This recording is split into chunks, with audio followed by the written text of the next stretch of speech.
اور اس کی ذمہ داری خود پی ٹی آئی کے اوپر ہے.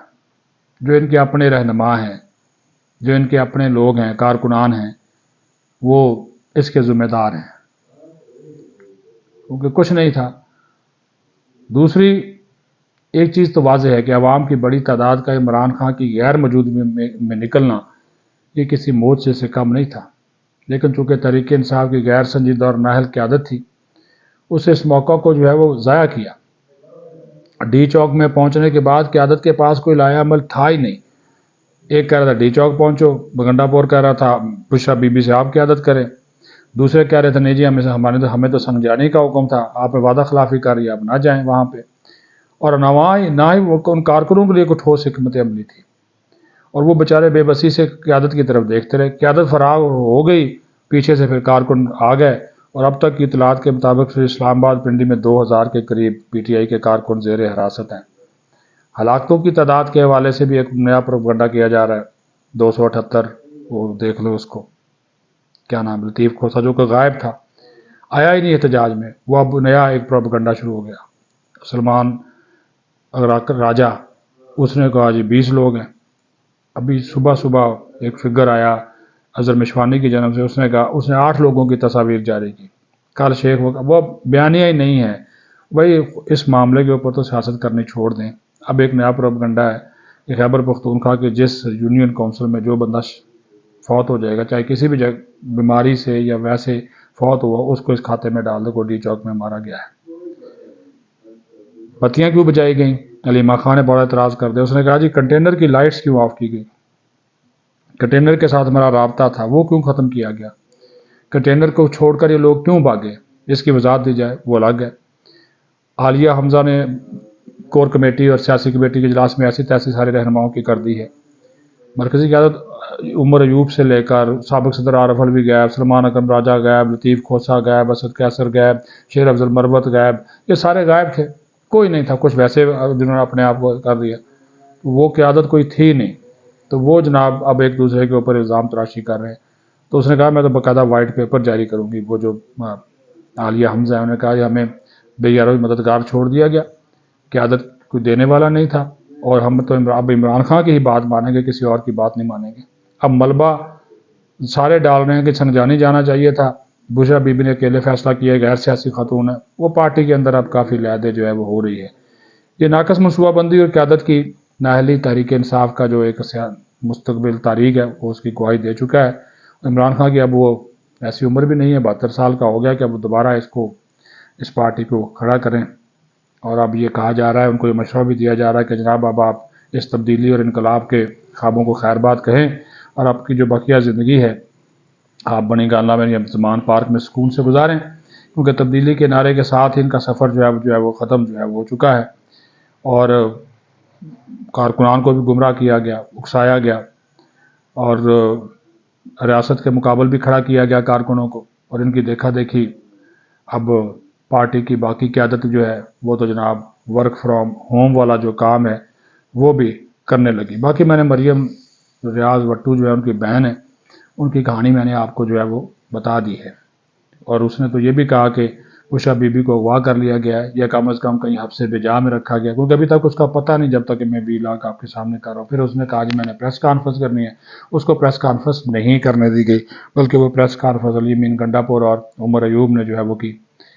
اور انہوں نے جو اچھا پھر ایسا لگتا ہے ان کی گفتگو کے جیسے ان کو حبس بجا میں خیبر پختونخوا کی حکومت نے رکھا ہے، یا انہوں نے اس کو جو ہے وہ اغوا کیا ہے. اور یہ بھی کہا کہ ہمارے سارے فون، ان سے سارے موبائل فونز لے لیے گئے ہیں، ان کا رابطہ فیملی سے کاٹ دیا گیا ہے. تو وہ اب یہ کہانی اگر یہ سچ ہے تو اس سے نظر آتا ہے کہ ان کو اقدام قتل یا پھر اغوا اس طرح کے الزامات ہیں. یہ جانکاری ہے. اور شاید بشرا بی بی کی پر جو ہر طرف سے لان تان ہو رہی ہے، اس کو دھونے کی ایک وجہ یہ بھی ہو سکتی ہے کہ ایک بہن ایک چال چلتی ہے، دوسری بہن دوسری چال چلتی ہے. اور مصوفہ نے یہ بھی دعویٰ کیا کہ انہیں بشرا بی بی کہتی ہے کہ مجھے تو زبردستی لایا گیا، میں تو آنا نہیں چاہ رہی تھی، میں تو ڈی چوک میں رہنا چاہتی تھی. اب جو مرضی کہانی بنا لیں، ان کہانیوں کے قصے جو ہے وہ آپ کو نہیں سنا جا سکتے. اب دیکھتے ہیں کہ اس ڈرامے میں مزید پی ٹی آئی کیا رنگ بھرتی ہے. یہ رنگ بھی آپ کے سامنے جو ہے وہ آنا شروع ہو جائیں گے.